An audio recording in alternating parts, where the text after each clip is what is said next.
Firstly सबसे पहले सबको नमस्कार। मैं डॉक्टर कुमारी नुपुर। फिजियोथेरेपी का एक बहुत बड़ा रोल बच्चों में भी है, क्योंकि जो आजकल बहुत ज़्यादा ऑटिज्म, ADHD ये सब केस आ रहा है, तो उन बच्चों में क्या होता है, ये सेंसरी स्टिमुलेशन नहीं होता है और वो लोग मोबिलिटी भी सही नहीं होता है बहुत सारे बच्चों का, और दूसरी चीज़ है कि कोऑर्डिनेशन नहीं होता है, बैलेंसिंग अच्छा नहीं होता है।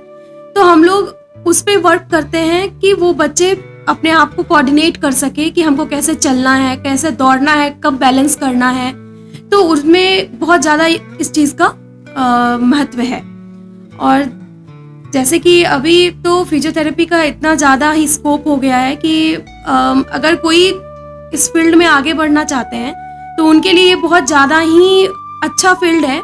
जैसे लोग बोलते हैं MBBS कर लो, ये कर लो, वो कर लो, बट ऐसा नहीं है। आप कुछ भी करो, बट अगर आप मेहनत करोगे तो उस चीज़ में ज़रूर आप बहुत बेहतर करोगे। नमस्कार, मधेपुरा टाइम्स के इस खास पॉडकास्ट में आपका स्वागत है।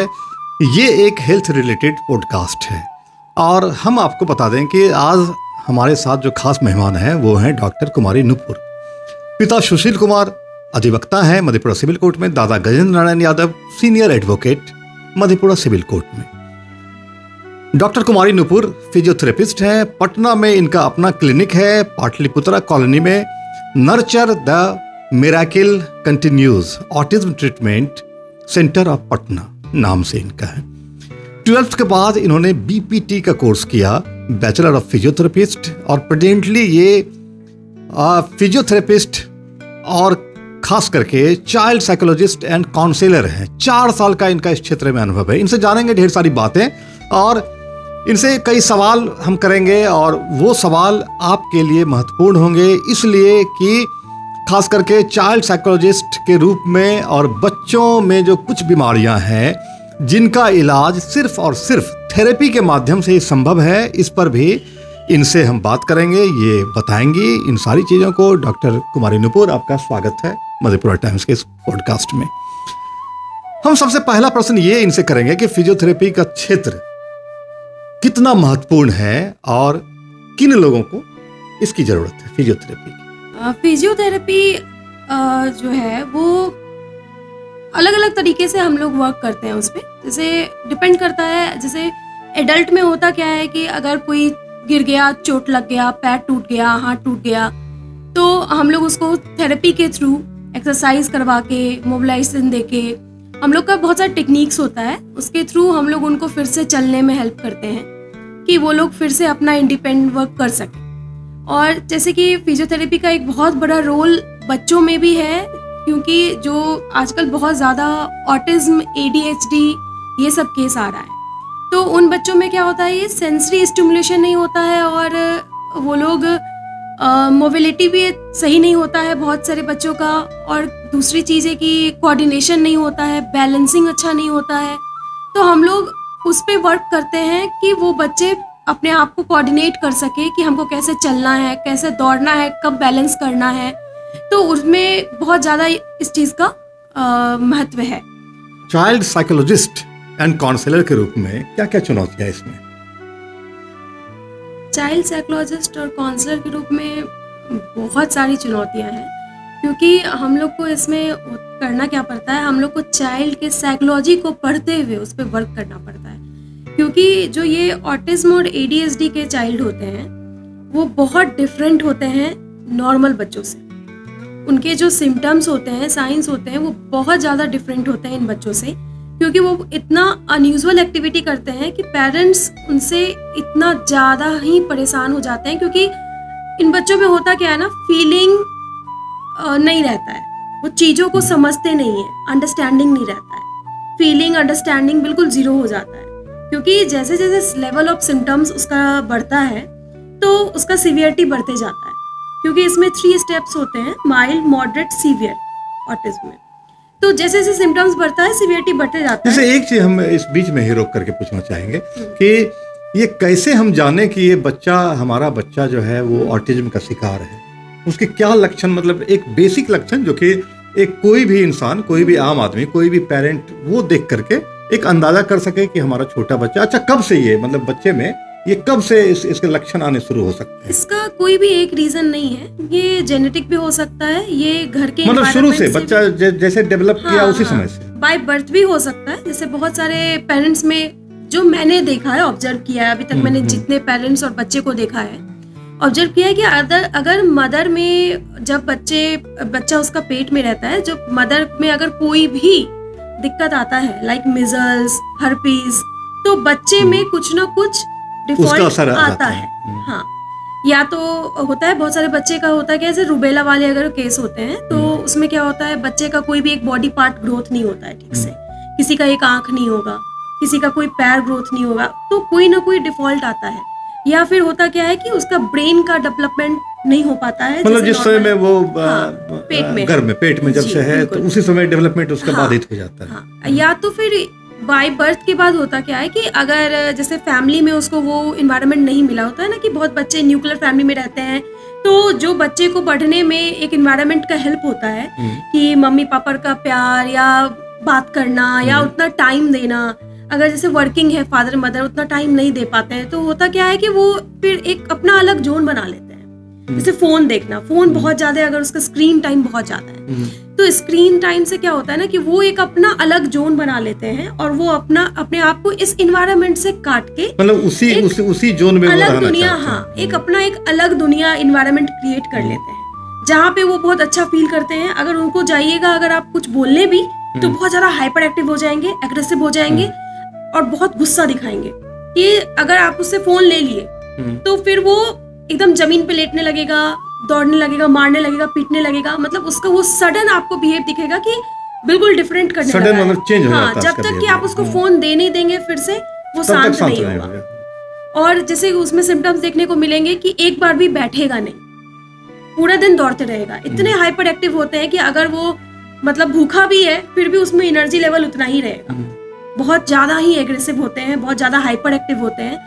जैसे इनमें क्या होता है ना कि सेंसरी इश्यूज बहुत ज्यादा होता है। जैसे जितने भी हमारे सेंसेस हैं वो इन लोगों में क्या होता है, या तो अंडर रिस्पॉन्सिव हो जाते हैं या एक्स्ट्रा रिस्पॉन्सिव हो जाते हैं। या तो जैसे होता है ना लाइट हो गया, टच हो गया, या तो इन सबको वो ज्यादा ही फील करेंगे या तो फील ही नहीं करेंगे। जैसे अगर लाइट है तो वो लाइट को देखते रहेंगे कंटिन्यूस, वो 1 घंटे तक भी, मतलब कि नॉर्मल बिहेवियर उसका नहीं रहता है। अगर वो मूवेबल फैन है तो अब वो फैन को घंटों भी देख सकते हैं।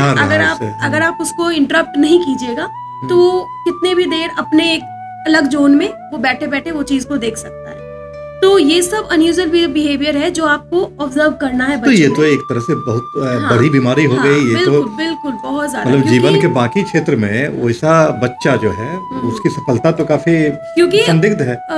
ये फ्यूचर है हमारे, और अगर ये इस टाइप से इनमें आ रहा है सिम्टम्स, तो फिर तो होता क्या है ना कि इनके हर चीज पे फिर दिक्कत होता है। ये पढ़ाई नहीं कर पाते हैं, ये लिख नहीं पाते हैं, कंसंट्रेट नहीं कर पाते हैं, बिल्कुल भी अटेंशन नहीं रहता है, नेम कॉलिंग नहीं रहता है, स्पीच नहीं आता है, मतलब बोल भी नहीं पाते हैं। तो इतनी सारी डिफिकल्टीज आती हैं और पेरेंट्स इस वजह से क्या होता है कि बहुत ज्यादा ही परेशान रहते हैं। कभी कभी तो ऐसा होता है कि उन्हें सुसाइडल थाउट्स भी आने लगते हैं। बिल्कुल कि अगर बच्चा ही लगेगा कि हमारी जिंदगी एक बच्चा हमारी जिंदगी है और ये जिंदगी ही इस तरह हो गई। तो इस टाइप के पेरेंट्स को भी हम डील करते हैं जो खुद बहुत ज्यादा तो मतलब काउंसलिंग करके उन्हें पहले पेरेंट्स को जगह पर लाना है। बिल्कुल, क्योंकि अगर पेरेंट्स नहीं सही होंगे तो वो बच्चे को कभी ठीक नहीं कर पाएंगे। बिल्कुल। क्योंकि इसमें थेरेपिस्ट और पेरेंट्स दोनों को मिलकर वर्क करना होता है, तभी वो बच्चे को हम लोग ट्रैक कर पाते हैं।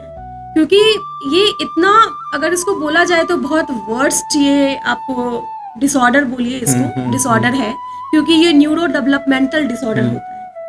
न्यूरॉन जैसे जैसे बढ़ता है डिसऑर्डर वैसे वैसे बढ़ता है। तो ये जो पुराने जमाने वाला कॉन्सेप्ट है कि 2 साल का है ना, अभी नहीं बोल रहा है, 4 साल में बोलेगा, बट वो कॉन्सेप्ट इस पे अप्लाई नहीं होता है। और इसी चलते क्या होता है ना, बहुत सारे बच्चे जब उसके सही होने का टाइम होता है ना, वो टाइम चला जाता है। बिल्कुल।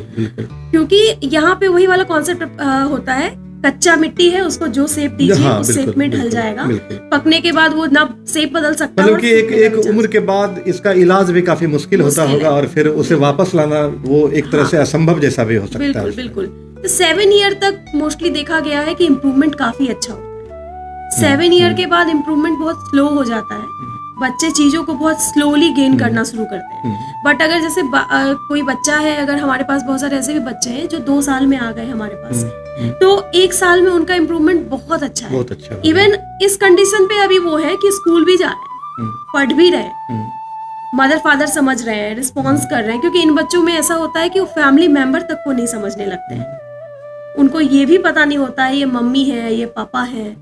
उनको हम लोग फोटो हमें एक बात इसमें और लगती है, जिस तरह आपने चर्चा की कि वो हाइपर एक्टिव हो जाना उसका। तो जैसे स्कूल में कई बच्चे जो हैं, जैसा देखते हैं अखबारों में या समाचारों में भी, छोटे छोटे बच्चे हैं जो कि एक आपराधिक घटना भी कर जाते हैं। वो हमें लगता है वो भी इस तरह के कुछ लक्षण उसमें आते होंगे कि छोटे बच्चे हैं, कोई चाकू चला दिया, कोई कुछ कर गया। मतलब ये हमें लगता है कि जो हो सकता है कि जो घर में उसकी परवरिश या फिर इन चीजों से गार्जियन अगर नहीं रोक रहे होंगे तो ये ऑटिज्म या फिर जो भी न्यूरो वो प्रॉब्लम है वो बढ़ता जा रहा है, और उसका भी एक असर वहां भी इसका हो सकता है। एक और चीज, अभी आपने एक शब्द का ये किया था, ADHD।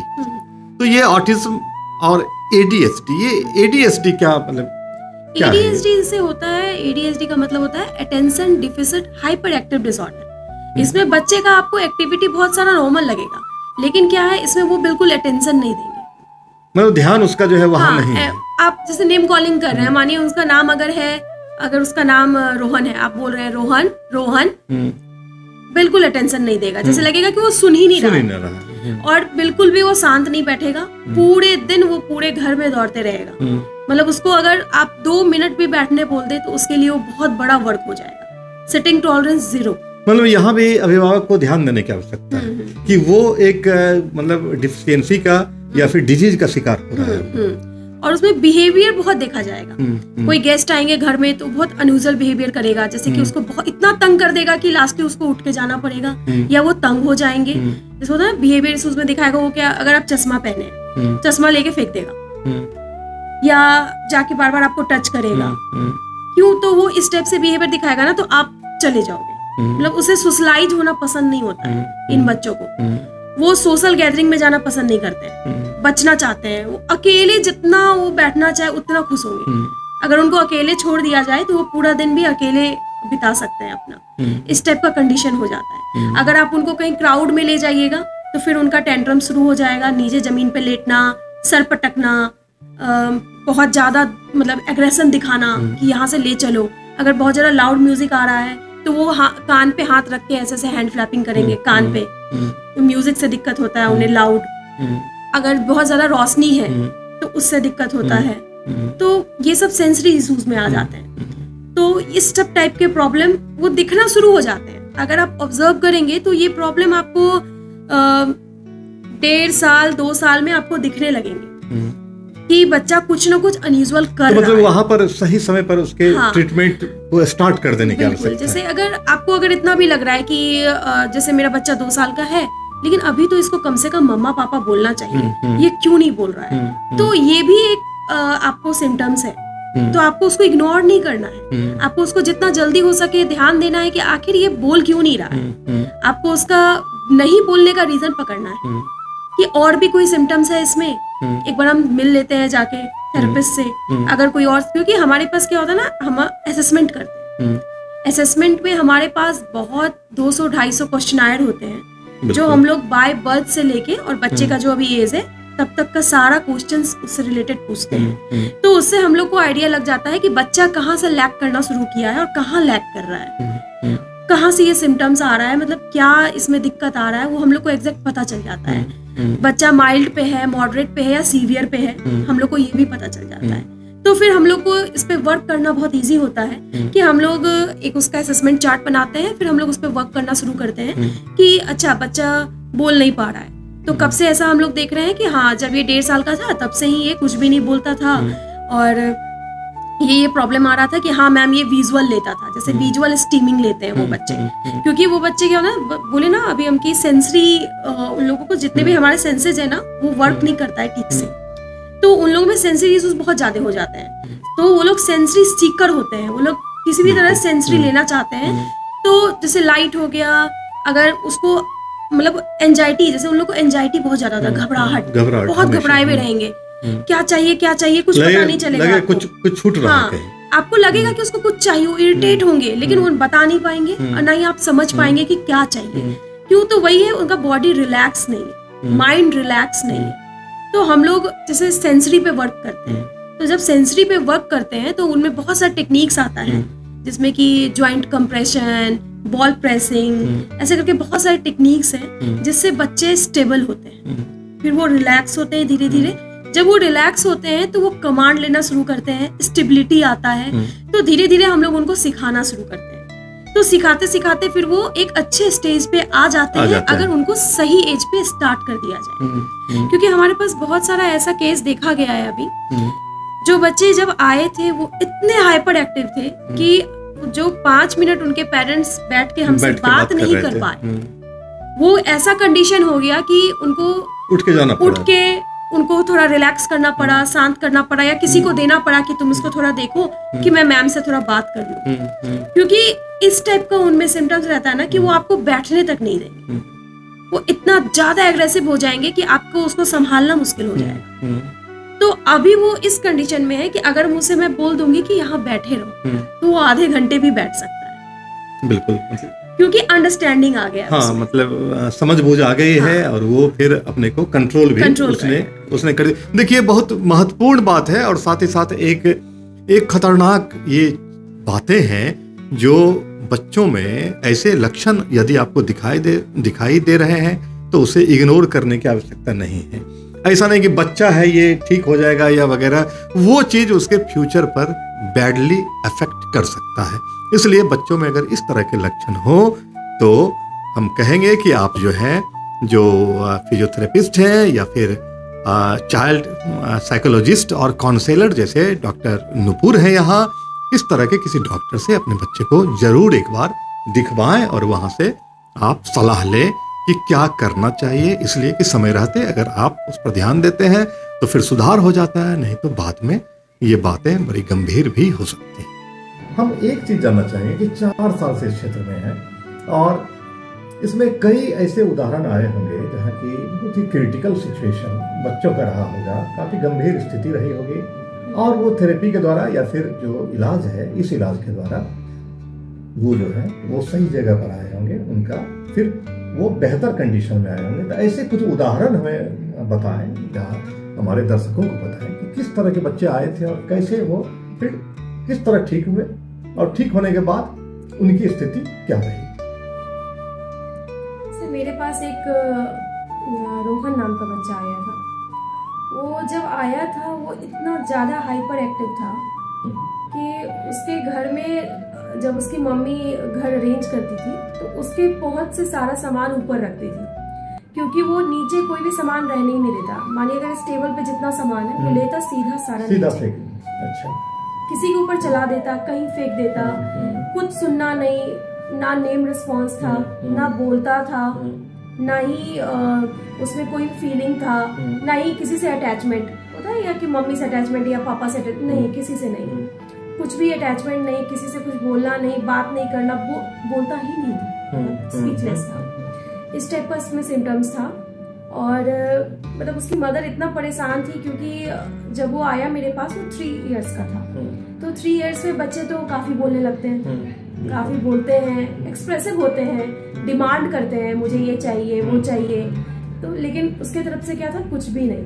खिला दो तो खिला दो, नहीं तो कोई बात नहीं। हाँ, वो भूखे भी लेकिन मांगेगा नहीं। वो इस टाइप का था उसका कंडीशन, मतलब बिल्कुल लॉस्ट था, बिल्कुल लॉस्ट। लाइक उसको अगर आप 10 बार भी आवाज देते रोहन नो रिस्पॉन्स, नहीं कोई रिस्पॉन्स नहीं। इवन मम्मी पापा से भी मतलब नहीं था। जैसे जब फर्स्ट टाइम उसके पापा मम्मी आए तो जैसे बच्चों का होता है कि अगर मम्मी पापा छोड़ के जाते हैं तो रोना, या चीजों को समझना कि हाँ मम्मी पापा छोड़ के जा रहे हैं कुछ भी। बट उसका था कि जैसे मम्मी पापा उसके आए दिए, नो रिस्पॉन्स। मतलब ऐसा उसको लग ही नहीं रहा था लाइक कुछ फर्क पड़ रहा है। वो बस अपने में था। जैसे मैंने उसको ऑब्जर्व किया जब फर्स्ट डे, लाइक कोई भी टॉय लिया उसी को लेके ऐसे से देख रहा है।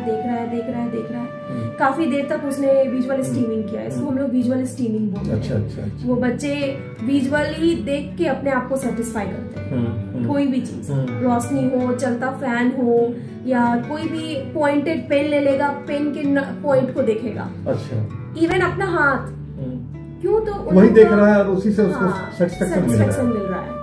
क्योंकि मतलब दुनिया की बाकी चीजें जो है उससे उसको मतलब नहीं, क्योंकि वो कट चुका है एनवायरनमेंट से, क्योंकि उन लोग का प्रोप्रियोसेप्शन सही से वर्क नहीं करता है। मतलब जो पता चलना चाहिए कि हमारा हाथ कहाँ है, पैर कहाँ है, जॉइंट्स पता चलना चाहिए, फील होना चाहिए, नहीं, उन लोग को लाइक देख के या उन लोग को फील कर, मतलब देख के फील आता है, लाइक देखेंगे अपना हाथ ऐसे से देखते हुए आपको बस उसी में संतुष्टि मिल जाएगी, उसी में अपने आप को सेटिस्फाई करते हैं और इन्वॉल्व रखते हैं।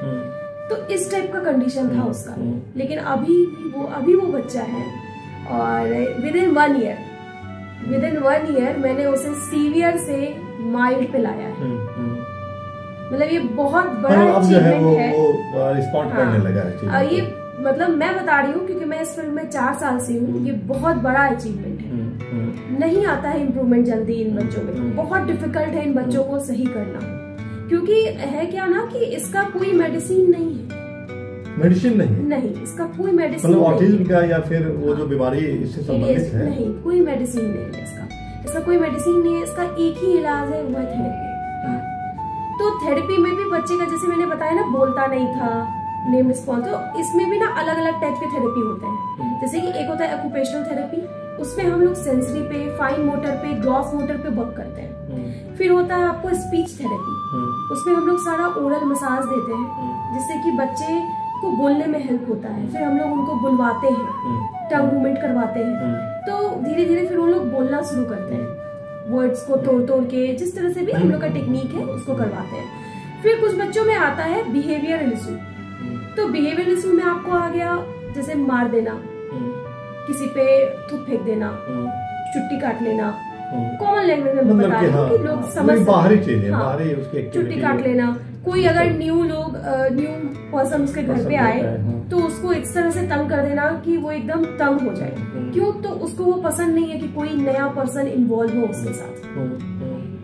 तो इस टाइप की एक्टिविटीज जो बच्चे करते हैं, तो उसके लिए फिर हम लोग ABA थेरेपी करते हैं, अप्लाइड बिहेवियर एनालिसिस। अच्छा। हम लोग उसके बिहेवियर को पढ़ते हुए उस पर वर्क करते हैं। तो इसका तरीका अलग है। हाँ, तो उस पर फिर वर्क करते हैं, तो उनका ये जो बिहेवियर इशू होता है वो धीरे धीरे खत्म होने लगता है। और हम लोग उसको गुड मैनर्स, बैड मैनर्स सब सिखाते क्योंकि सबसे पहले देखिए इसमें इम्पोर्टेंट है जो हमारा मेन थेरेपी, ऑक्यूपेशनल थेरेपी, वो बहुत बड़ा रोल निभाता है इसमें। वहां पे जब सेंसरी पे वर्क होता है ना, तो बच्चे का स्टेबिलिटी बढ़ता है और अटेंशन बढ़ता है। तो उससे क्या होता है ना, अंडरस्टैंडिंग जनरेट होता है, बच्चे कनेक्ट कर पाते हैं। तो जब अंडरस्टैंडिंग जनरेट होगा तभी तो वो हम उसको कुछ पे समझाएंगे तो वो समझेगा। तो फिर बिहेवियर में जब हम लोग उसको इन्वॉल्व करते हैं तो धीरे धीरे वो समझना शुरू करते हैं, तो फिर उसका इम्प्रूवमेंट बहुत अच्छा आता है। मतलब कि उस दुनिया से निकल करके वो जो एक सामान्य हम लोग उसको नॉर्मल जोन में लाते हैं कि ये तुम्हारा दुनिया है, तुम उधर से निकलो।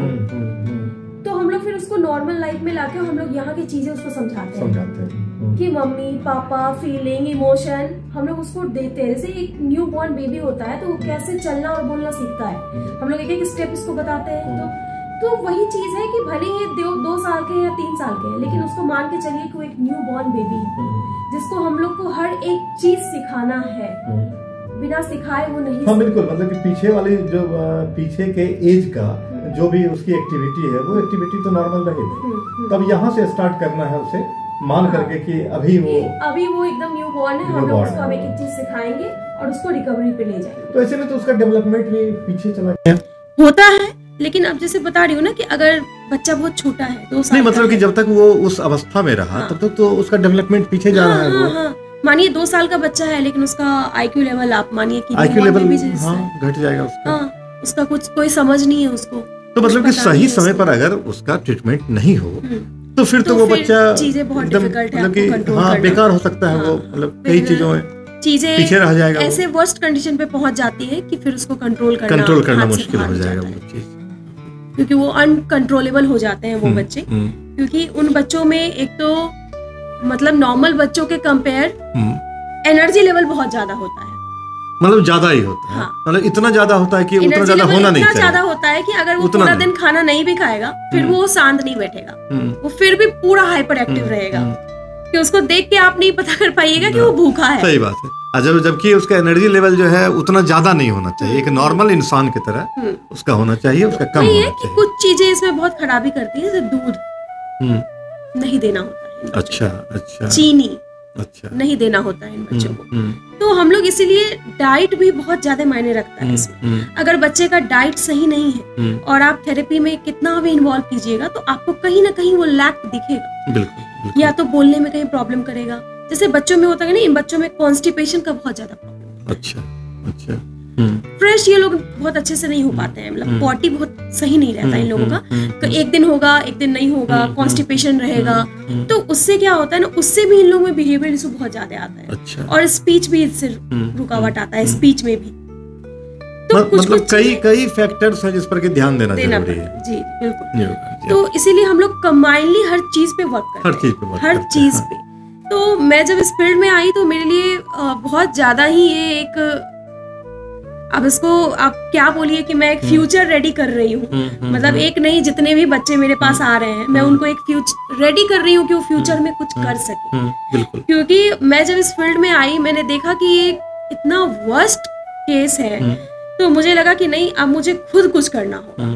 तब मैंने जाके सोचा कि नहीं, मैं अपना सेटअप डालती हूँ और मैं अपने तरीके से काम करती हूँ। क्योंकि कहीं भी आप वर्क कीजिए, अगर आप अपने अकॉर्डिंग नहीं कर रहे हैं वर्क, आपको कहीं लैक लग रहा है कि हम ना ये कर सकते थे और ये बच्चे में ना इस चलते ये नहीं कर पा रहे हैं, तो आपको ये लगेगा ना कि नहीं, हम ये नहीं कर सकते। मतलब जितना हमको देना चाहिए था, जितना हम देना चाहिए था वो दे नहीं रहे हैं। तो जब मुझे ये सब लगा तो मुझे लगा नहीं, मुझे खुद का सेटअप होना चाहिए। कितने हैं, मतलब उस सेटअप में कितने काम कर रहे हैं? कितने? अभी मेरे अंडर 8-10 थेरेपिस्ट हैं जिसको मैं गाइड करती हूँ, बताती हूँ। तो बहुत सारा, जैसे कि खास करके ओल्ड एज में जो प्रॉब्लम होता है तो वो आ नहीं पाते हैं क्लिनिक पर, ऐसे भी कई जो है लोग होते हैं जिनको फिजियो का नीड होता है, तो वहाँ जा करके भी किसी को भेज करके भी होम विजिट करते हैं, होम विजिट वगैरह करते हैं।